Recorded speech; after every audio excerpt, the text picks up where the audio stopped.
Hello and welcome everyone. I'm Naziha Mehmood and this is Beyond the Narrative, where we just don't pursue the headlines but speak in light of history suppressed beneath them.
Tonight, we dig up the most perilous situations facing the planet. The United States of America, how one country broke the planet and convinced you it was everyone's fault. Did you know that the United States of America is the largest cumulative CO2 emitter in history? Actively killed the Kyoto Protocol in 1997. The oil lobby funded decades of climate denial, exported the consumption culture to the entire world, and then pointed fingers at China and developing countries. The developing nations paid the price. But we cannot ignore Great Britain, the country that started the climate change and left everyone else with the bill. Industrial Revolution was born in Britain, the first country to pump mass CO2 emissions. Colonized nations that are now most climate vulnerable, including Pakistan, Bangladesh, India, and the African nations, which are least responsible, but they're most affected. The colonial carbon debt is something so worrisome, but strangely, nobody's talking about it. Let me bring you a deeply personal angle. Let's speak of the Kingdom of Saudi Arabia, who knew that oil was destroying the world and still kept pumping anyway. Internal Aramco documents showed that they knew and yet funded global climate misinformation. Then the OPEC manipulation, now greenwashing with NEOM and Vision 2030. But the wild card here is that it's not a single country's fault. It's one system's fault. The story of capitalism is itself the villain. The fossil fuel industry spans America, Britain, Saudi Arabia, and Russia, and they have collectively manufactured doubt. So it was never about one country. This is who actually broke the planet. The climate villain isn't who you think it is. Pakistan 2022 floods. The entire country almost came underwater. 33 million people were displaced. 1,700 were dead. Then Australia in 2019, fires so large that they created their own weather systems. 3 billion animals were killed. The Sahel region of Africa, droughts are so severe that entire communities are abandoning the land that their families have farmed for centuries. Tuvalu, a Pacific island nation, slowly, literally disappearing beneath the rising seas. Now here's the question no one in the mainstream media asks cleanly. Who did this? Because someone did. Climate change did not happen by accident. It did not emerge from nature. It was not inevitable. It was produced systematically, deliberately, and profitably by a very specific set of decisions made by a very specific set of people over a very specific period of time. And the story of who those people are and how they made sure that you would never connect these dots is the story most important geopolitically of our lifetime.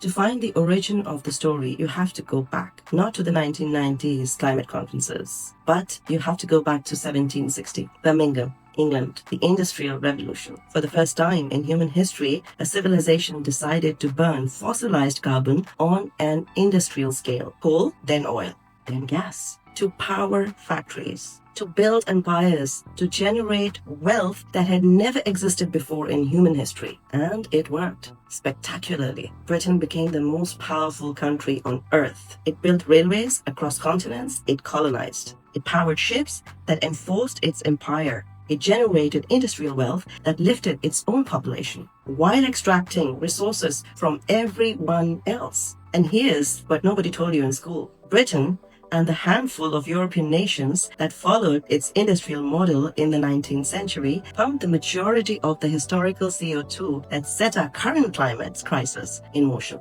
Not China, not India, not Pakistan, not African nations. Britain, Germany, France, Belgium.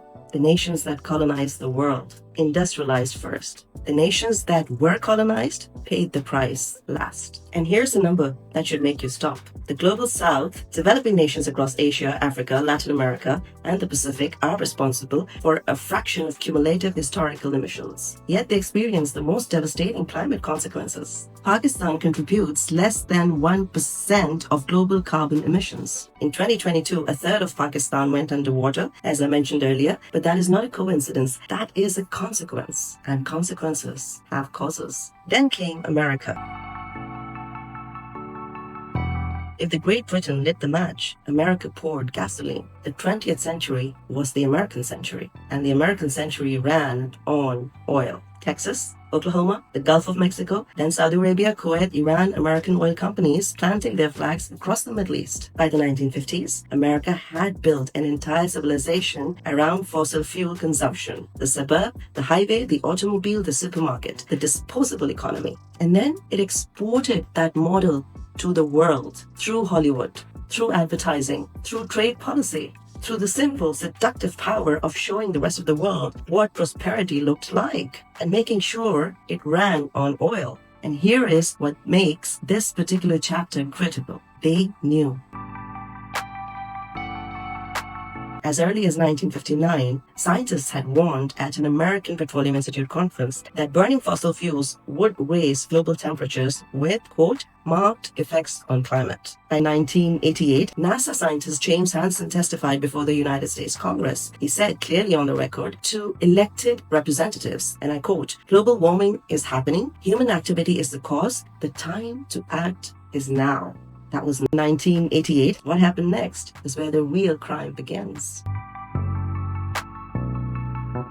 The fossil fuel industry had a problem. The science was becoming undeniable, and undeniable science threatened trillions of dollars in assets. Now today, everybody talks of global warming. Since years, we've been hearing about it. That 1.5 Celsius every year is increasing. What happens if the glaciers melt? The entire world will come underwater, God forbid. So that undeniable science, when that threat happened, they did something that in any rational moral framework should be considered one of the greatest crimes ever committed against humanity. They manufactured doubt. Internal ExxonMobil documents, their own documents, written by their own scientists, show that by 1977, Exxon knew. They knew that burning fossil fuels was burning the planet, and they knew what the long-term consequences would be. And they made a decision not to warn the world, not to pivot their business model, but to fund a decades-long campaign of deliberate misinformation designed to make the public believe that science was still uncertain. Literally, they took a page directly from the tobacco industry's playbook. The same PR firms, the same tactics, the same strategy. Doubt is our product. That was an actual internal tobacco industry memo. The fossil fuel industry adopted it wholesale. They funded think tanks that published fake research. They donated to politicians who blocked climate legislation. They ran advertising campaigns that introduced the concept of the carbon footprint, a term literally invented by a BP marketing agency to shift the blame from corporations onto individual consumers. Think about that. The carbon footprint.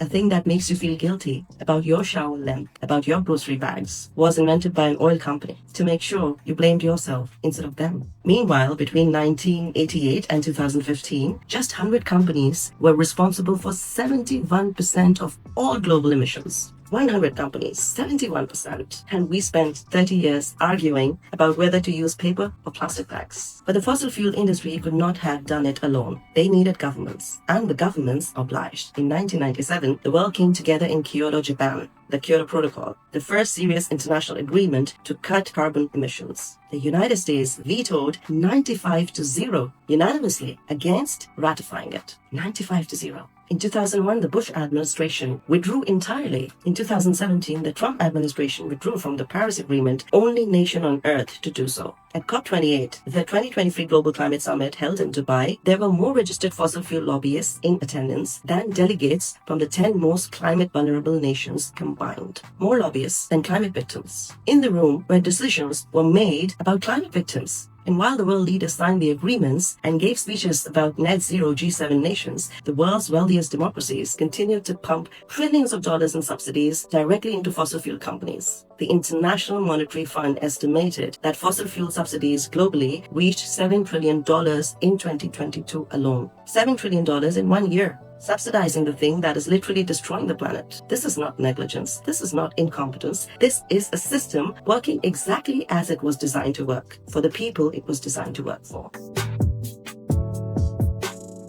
So who pays the price? Not ExxonMobil, not Shell, not the senators who voted 95-0 against Kyoto, not the lobbyists at COP28. The people who pay the price are the people who had the least to do with creating this crisis. Pakistan, less than 1% of global emissions. A third of the country was flooded in 2022. The entire continent of Africa is responsible for less than 4% of cumulative historical emissions, home to some of the most severe climate impacts on Earth. Then Tuvalu, a Pacific island nation whose entire existence is threatened by rising seas. It did nothing to cause. The Maldives, whose government held an underwater cabinet meeting in 2009 to make the world pay attention. Nobody did. The world did applaud and then went back to subsidizing the oil. There is a term for this, climate justice.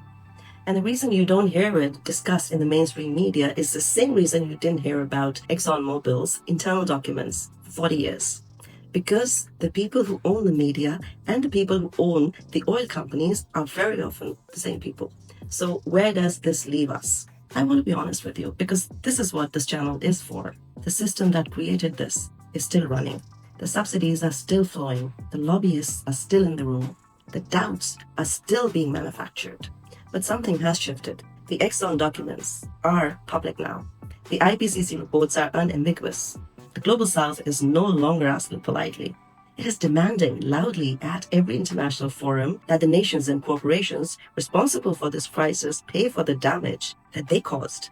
And a generation across every continent, grown up knowing what was done to them and by whom. Knowledge is the beginning of accountability. You cannot unsee what you now know. The climate villain was never one country. It was never you and your carbon footprint. It was a system built on greed, protected by power, and sustained by your ignorance. You're not ignorant anymore. I'm Naziha Mehmood, and this has been Beyond the Narrative. Share it with someone who needs to hear it. And I'll see you with the next story they don't want you to hear. Thanks for watching.